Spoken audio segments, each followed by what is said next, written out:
This is the Investor Mindset Podcast. So many people think, well, I want to be an investor. I want to grow in this passive income thing, but they're starting in a pretty difficult situation where they're not making any money. And so you've got to find a way to make enough money to actually invest that money so that you can then earn a return. Because when you're looking at these multifamily deals, sure, the general partners are making some good money off that deal, but the passive investors are often making quite a bit more. And there's a reason for that. And so it's really important for you to actually make money so that you can invest alongside all of the investors, no matter what type of investing you are doing. That's right. And look, a way to put a spin on that is you can start investing right away, but you say it, I think the best. You say invest in yourself. So make more money is really invest in yourself first. Teach yourself, grow your profession, whether that's going to college. And that's why we help investors achieve financial independence first through education. That's why we have our show, we have our blog, we have our resources on our website to help people have the resources to make more money. I don't say, hey, Steven, go make some more money and come back and talk to me. That's not how we operate here at Next Level Income. Of course. Well, that's great. So we got the easy part down, maybe not so easy, but let's say we've got that money. We're a high income earner. How do we go about keeping more of it? Yeah, so there's a couple strategies that I talk about. So one, I highly encourage everybody to go out and find a tax strategist, somebody that can help you structure your life, your business around efficiently utilizing your capital and minimizing the amount of taxes you pay. And I'm not saying to commit tax fraud here, but you need to, I restructured the way our family made money so we could keep more. When you're a W-2 professional making mid-high six figures and you're giving up sometimes 50% in taxes all in, it's really hard. If you have to make $200,000 to keep $100,000, you got to work a long time before you have enough capital to invest. It's a lot easier to go into that, structure things properly. One of my favorite strategies, I talk about this in my book as well, is infinite banking. So I say set up an opportunity fund. So you're making more money. You've talked to a tax strategist. Maybe it's your current CPA if you have a good one. But again, I would say if you have a CPA that's just doing your taxes, go out and find a strategist that can help you save more. There's a couple great interviews on our podcast on our website for resources there. I use infinite banking as our opportunity fund. So people might say, well, how is that keeping more money? The number one expense outside of taxes for most people is interest expense. So you're going out, you're paying interest on your home, on your cars. People, I hope listeners aren't putting stuff on their credit cards and paying that, student loan, all these things. What if you could recoup that interest and keep that interest? And that's what the infinite banking strategy talks about. We actually have a link on our website called Banking, and you can learn more about that.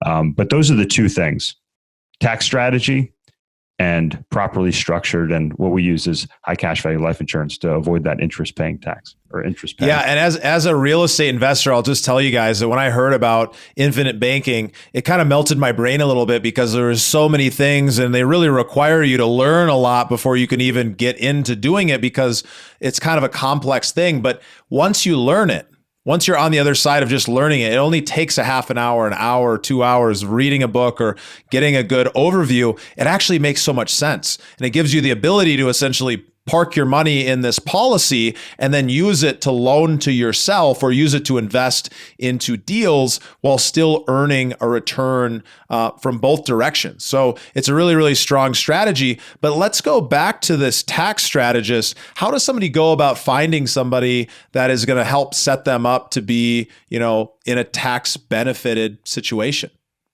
Yeah, so I think this is something a lot of people don't always think about. So they think, oh, I have a CPA, they do my taxes. A tax strategist, and most are CPAs, is different. It's actually taking a step back. So you hand your CPA your stack of receipts and they do your taxes for you, right? A tax strategist says, hey, how are you spending your money? And can we be more intentional with how you're spending your money, how your business is structured? And then also, and this is a big part of the grow strategy on the back end when we talk about commercial and multifamily real estate, are your investments structured properly from a tax perspective. So again, we have a couple tax strategists that have been on the podcast, Stephen, that people can go onto our podcast page and check out. John Hires one that's been on there. You can listen to his. I would also say if you're working with a CPA, just ask them that question. Say, hey, do you do tax strategy? So if you're interviewing CPAs, say, do you do tax strategy? If they say, well, what are you talking about? I'm just a bookkeeper.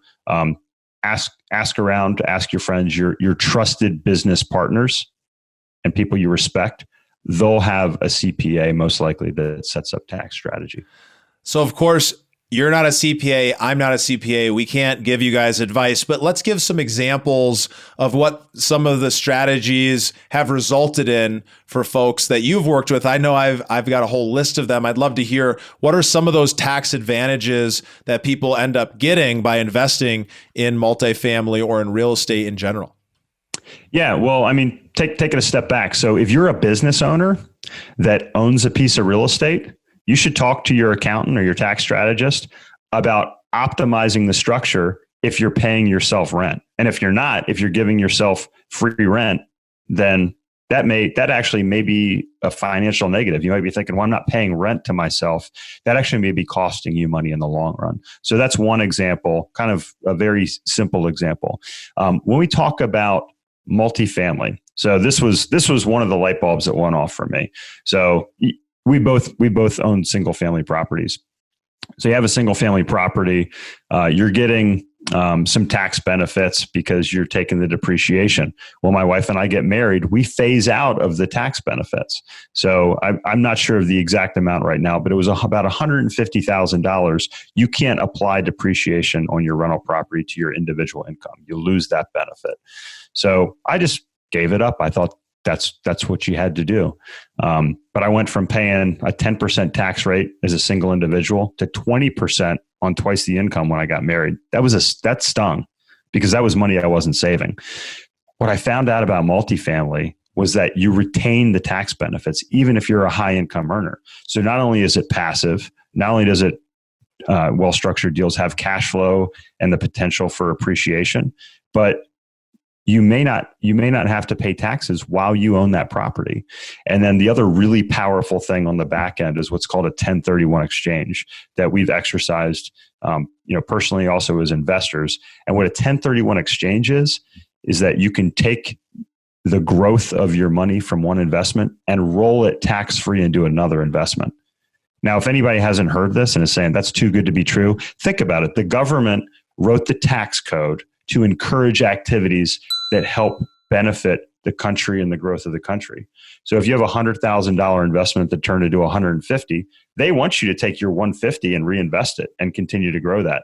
They'd rather you do that than take your original $100,000 and do that. That means more tax revenue down the road from them, more growth, more economic power that's going into this country. So it all makes sense for the government and for us. So think of the IRS like your partner, not like your enemy. That's how my tax strategist taught me to think about it. Now I don't get scared when I get a letter from the IRS.